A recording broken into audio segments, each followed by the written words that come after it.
Olá, turma, sejam todos bem-vindos. Professor Alex, disciplina Química, mais uma aula do nosso projeto Fique em Casa Aprendendo.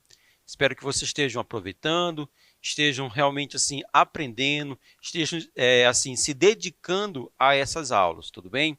Como primeira dica, caderno, lápis, caneta, borracha, para você fazer suas devidas anotações, tá ok? E sempre que for possível, faça o print da tela para você passar essas informações para o caderno e aí você continua os seus estudos. Tudo bem? Bom, na aula de hoje, nós vamos iniciar o conteúdo chamado de funções químicas. Funções químicas faz parte do primeiro ano do ensino médio, é um conteúdo do primeiro ano do ensino médio. E aqui nós vamos trabalhar as funções ácido, base, os sais e os óxidos, certo? Os compostos, essas funções fazem parte dos compostos inorgânicos, tudo bem? E as funções nada mais são do que agrupamento de substâncias que vão apresentar características em comum. No entanto, antes de iniciarmos as funções, ácidos, bases, sais e óxidos, antes de iniciar essas funções, a gente precisa trabalhar dois conceitos que são super importantes para a gente compreender melhor as funções inorgânicas. Então, na aula de hoje, nós vamos trabalhar esses dois conceitos, que são os conceitos de dissociação iônica e o conceito de ionização. Também nós vamos trabalhar na aula de hoje, o grau de ionização, que é um artifício matemático que vai nos permitir classificar os compostos. Tudo bem? Então, acompanhe. Bom, vamos lá, vamos iniciar. Então, dissociação e ionização. Vamos começar trabalhando a ideia da dissociação. A dissociação iônica é uma teoria, ela foi proposta, formulada por Arrhenius, um químico sueco, lá do final do século XVIII, final do século XIX, início do século XX. Em 1903, por exemplo, ele recebe o Prêmio Nobel de Química, com base nessa teoria da dissociação, ok? Então, o Arrhenius, ele fez uma série de experimentos onde ele dissolvia as substâncias, ou seja, ele formava soluções. O que é uma solução?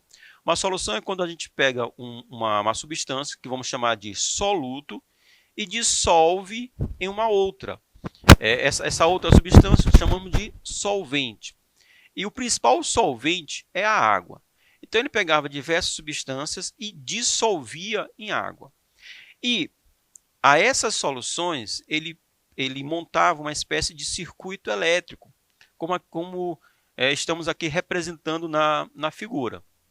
Então, ele queria saber se aquela lâmpada iria acender ou não. Ou seja, se haveria passagem de corrente elétrica ou não. Aquelas soluções onde a lâmpada acendia, ou seja, havia a passagem de corrente elétrica, ele chamou de eletrólito. E aquelas soluções que não conduziam corrente elétrica, ele chamou de não eletrólito. Bom, o Arrhenius foi aprofundar por que soluções conduziam corrente elétrica e por que algumas soluções não conduziam corrente elétrica. A partir daí, ele elabora a ideia da dissociação. Então, Arrhenius constatou a passagem de corrente elétrica na solução, por exemplo, com a solução de sal de cozinha, o NaCl. E associou esse fato à existência de íons livres na solução. Então, a esse fenômeno, ele chamou de dissociação iônica. Então, a dissociação iônica é a presença de íons livres em uma solução, ou seja, quando essa substância está dissolvida em água. Bom, o que acontece? Hoje nós sabemos que o NaCl, o cloreto de sódio, olha só aqui a figura. Na figura nós temos aqui um cristal do cloreto de sódio. O sal, todo e qualquer sal, ele é um aglomerado iônico, ou seja, ele é um amontoado de íons positivos, cátions, e íons negativos, os ânions. Esses íons estão unidos porque existe uma atração eletrostática, porque sabemos que positivo atrai negativo, tudo bem? Então eles formam um aglomerado. Quando esses sais estão dissolvidos em água, a água vai conseguir separar esses íons. Porque esses íons eles são polares e a água também é uma substância polar. Então existe uma afinidade. Então a água vai acabar capturando. Algumas moléculas de água capturam, retiram os íons positivos, os cátions, e outras moléculas de água retiram, capturam os íons negativos, os ânions, certo? Então, a água consegue separar, dissociar, porque, na verdade, eles já estão separados, porque uns são positivos e outros são negativos. Então, é a presença desses íons, porque a água conseguiu separar, é a presença desses íons que gera a corrente elétrica, que permite que a corrente elétrica passe pela solução. Agora, algumas soluções não geram corrente elétrica, né? não permite a passagem da corrente elétrica. São os não eletrólitos. Por quê? Porque algumas substâncias elas não são iônicas, elas são moleculares. E essas substâncias moleculares elas não apresentam essa diferença de polaridade. Ou, se existir, ela não é tão acentuada assim. Então, para aquelas substâncias que não têm essa diferença elevada de polaridade, a água não consegue separar. Então, apenas acontece a dissolução. Então, a substância se dissolve na água. Por exemplo, o açúcar comum, o açúcar de mesa, a sacarose. É uma substância molecular. Ela se dissolve em água, mas essa solução ela não conduz corrente elétrica. Então, é uma solução molecular. Soluções moleculares não conduzem corrente elétrica, apenas soluções iônicas. No entanto, o Arrhenius ele percebeu que algumas substâncias moleculares, por exemplo, o HCl, o ácido clorídrico, então algumas substâncias moleculares apresentam uma elevada polarização. Nós já estudamos as ligações químicas. Então, existem as ligações polares, onde nós temos um elemento muito eletronegativo, que vai puxar os elétrons para si, e outros elementos pouco eletronegativos. Então, na verdade, eles não conseguem puxar os elétrons.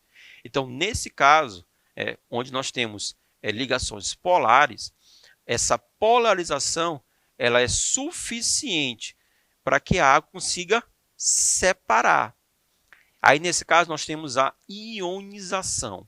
Então, substâncias moleculares que apresentam ligações polares, elas vão sofrer, na verdade, a ionização. Então, a água realmente quebra a ligação polar, e vamos gerar os íons, vão ser gerados os íons.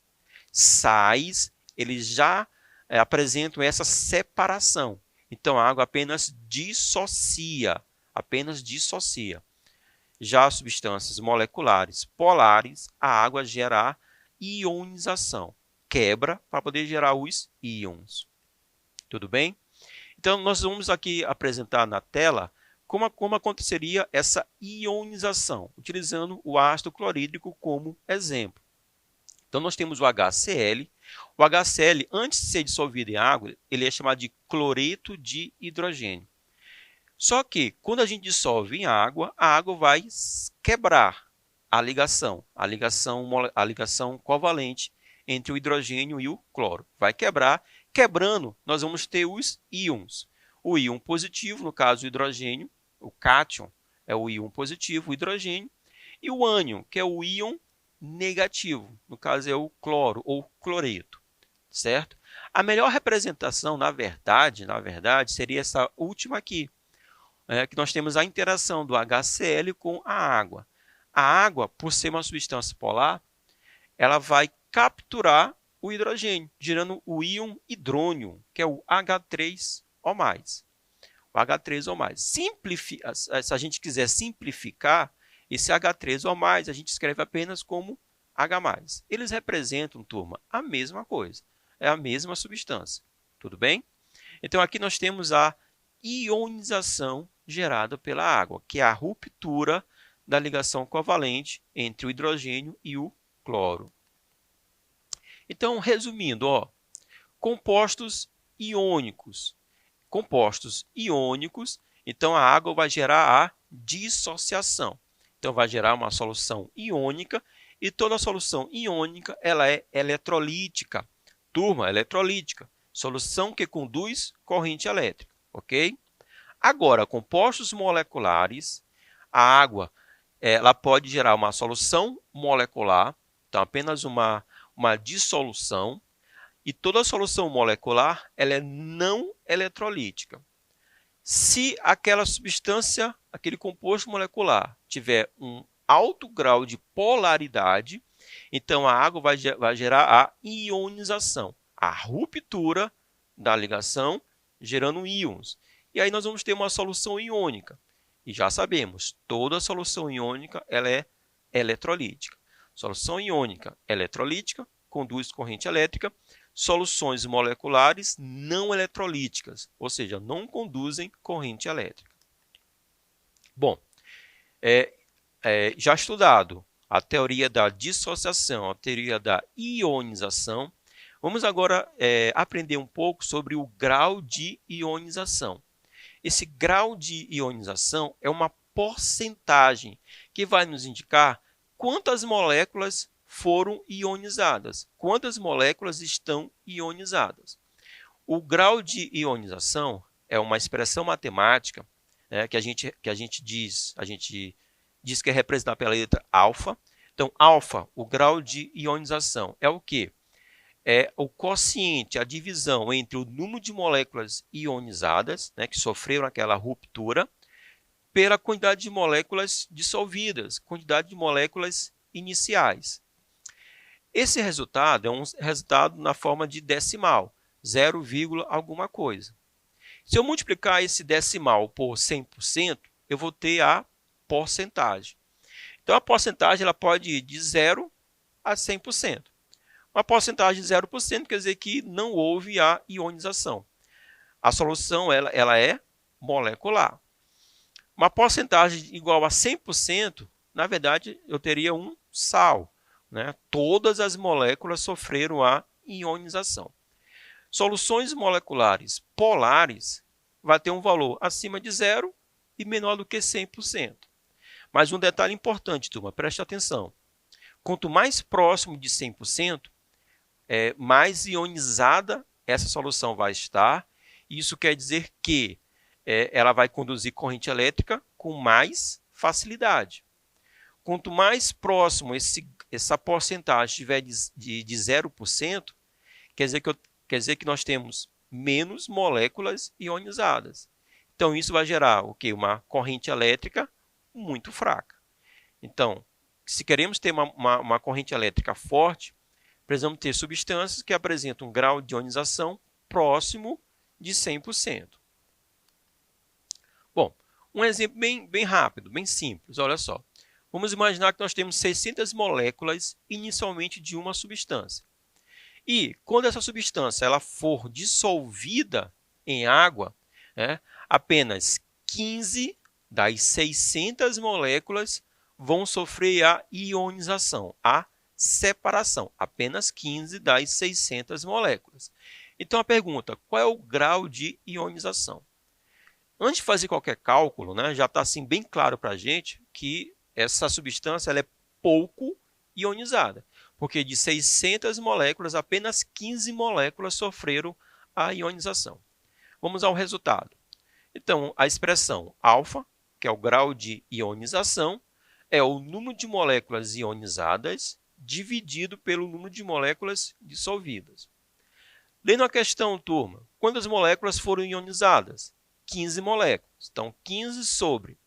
E a quantidade de moléculas iniciais ou dissolvidas, 600 moléculas. Então, é uma fração, é uma divisão de 15 por 600. Então, fazendo esse cálculo, qual é o nosso resultado, turma? O alfa igual a 0,025. Eu disse para vocês, esse resultado sempre vai ser um valor decimal, 0, para a gente ter uma noção melhor, a gente vai transformar em porcentagem. Como? Multiplicando por 100%. Então, 0,025 multiplicado por 100%, turma, vai dar quanto? 2,5%. Então, isso quer dizer que das 600 moléculas inicialmente dissolvidas, apenas 2,5% vão sofrer a ionização. Então, eu lhe pergunto, é um eletrólito forte ou é um eletrólito fraco? Fácil responder, né? É um eletrólito fraco. Por quê? Porque o grau de ionização é muito baixo. Isto é, em outras palavras, poucas moléculas sofreram a ionização. Show de bola? Vamos continuar. Bom, trabalhado a ideia da dissociação e ionização, o Arrhenius ele dá o conceito de 3 funções inorgânicas. Ácido. Então, estudos posteriores levaram Arrhenius a identificar os íons presentes nessas soluções, certo? Porque ele estudou várias soluções. Então, ele percebeu que havia um grupo de compostos onde o único íon positivo era o hidrogênio. Então, para esses compostos, ele chamou de ácidos. Então, qual é o conceito de ácidos? Ácidos são substâncias que, em solução aquosa, sofrem ionização, liberando como cátions somente o H+. Então, o único íon positivo tem que ser o hidrogênio para que aquele composto seja classificado como ácido. Tudo bem? Então, genericamente, nós temos o HXA, certo? Dissolvido em água, que vai gerar o X quantidade de H+, mais o íon negativo, o ânion A-. O importante é positivo, o único positivo é o hidrogênio, então nós temos um ácido. E uma base? Bom, a base são aquelas substâncias que, quando dissolvidas em água, geram como único íon negativo, ou seja, como único ânion, o grupo OH-. Turma, o grupo OH- chamamos de hidroxila. Então, a gente tem uma substância, dissolvemos em água e percebemos que o único íon negativo é o íon OH-, é hidroxila. Então, aquela substância ela é classificada como base. Hidróxido, álcali, são nomes semelhantes, são sinônimos, tudo bem? Então, o único íon negativo, o OH-, então nós temos agora uma base, certo? Então, de forma geral, eu vou ter um COH-X, esse X é a quantidade de grupos hidroxilas. E aí, dissolvido em água, vou ter o cátion, né, C+, e ânion, único ânion, o OH-. Show de bola? E exemplos de base, nós temos aqui na tela o hidróxido de sódio e o hidróxido de cálcio. E nós vamos para os sais. Então, os sais são substâncias que, quando dissolvidas em água, libera pelo menos um cátion diferente do H+, e pelo menos um ânion diferente do OH-. Então, eu tenho que ter um cátion diferente do H+, porque se for H+, é um ácido. Eu preciso de um ânion diferente do OH-, porque se tivermos só OH-, vamos ter uma base. Então, sais substâncias que, quando dissolvidas em água, liberam como pelo menos um cátion diferente do H+, e pelo menos um ânion diferente do grupo OH-. Show de bola? Então, vamos recapitular. A dissociação acontece para os sais, porque nos sais nós já temos os íons propriamente ditos, positivo e negativo. Se nós temos compostos moleculares polares, essa substância, quando dissolvidas em água, a água vai quebrar a ligação, gerando os íons. Chamamos isso de ionização. Então, conhecendo esses íons, eu posso classificar uma solução como ácido, se tiver como positivo H+, base, se tiver como negativo OH-. ânions diferentes, vamos ter um sal. Obrigado, turma, e até a próxima.